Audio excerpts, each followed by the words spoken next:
Nin ye an ka podcast sen naɲɛko 93 ye min bɛ lase Banɛma Sogoba ani Nathaniel Dambele fɛ. Bi sibiri avril kalo tile 26 san 2025. An ka verse kalanta bɛ bɔ Romɛkaw kitabu la.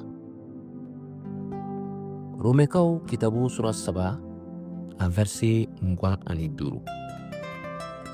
O yɔrɔ bɛ a fɔ an ye ko Ala ye Yesu Krista jira ko a joli bɔnna ka kɛ mɔgɔw ka jurumu yafa saraka ye.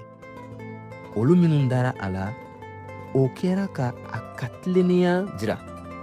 Katuguni jurumu minnu kɛra ka kɔrɔ, a ye olu muɲu, a ma u sara. Yesu Krista ye Ala ka tilennenya ni a ka makari dafalen dirata ye. A joli min bɔnna, ale kɛra jurumu yafa saraka ye. Fɔ cogoya wɛrɛ la,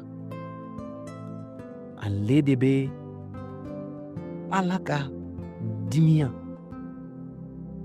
o min bɛ ta ka kɛɲɛ ni an ka jurumuw ye.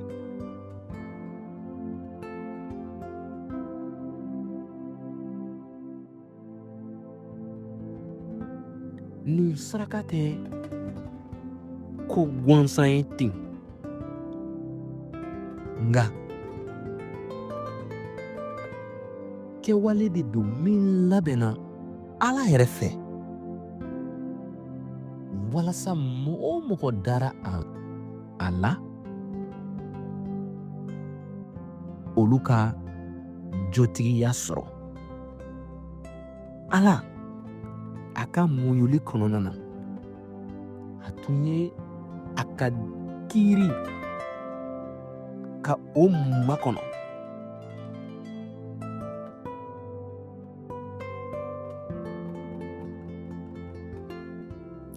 Ka nin waati labɛn, nin waati min na a ka kiiri o na da kɛnɛ kan, a dafalen ka tɛmɛ Yesu Krista fɛ. Bi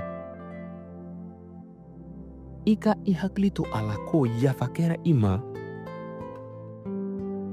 i ma o sɔrɔ i ka kɛwalew fɛ, nka Yesu Krista joli barikama fɛ. A ka tilennenya sera i ma, ani a ka nɛɛma ye i kisi.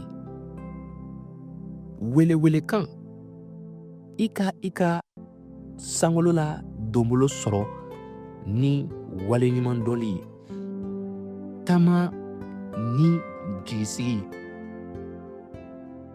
Kana taama ni yɛrɛ jalakili ye, nka taama ni Ala ka jotigiya ye, o min jirala Yesu Krista fɛ. Jijali o ye nin ye: i kuma bɔra,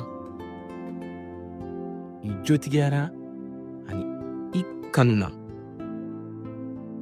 O tiɲɛ ka ta i fɛ, ka i barika kuraya i ka bidon taama bɛɛ la. Yesu Krista joli o bɛ kuma ka daja i la. Ni laseli kɛra ka bɔ Delivery par Christ yɔrɔ, kibaru duman fɔ ye dɔnkili ye.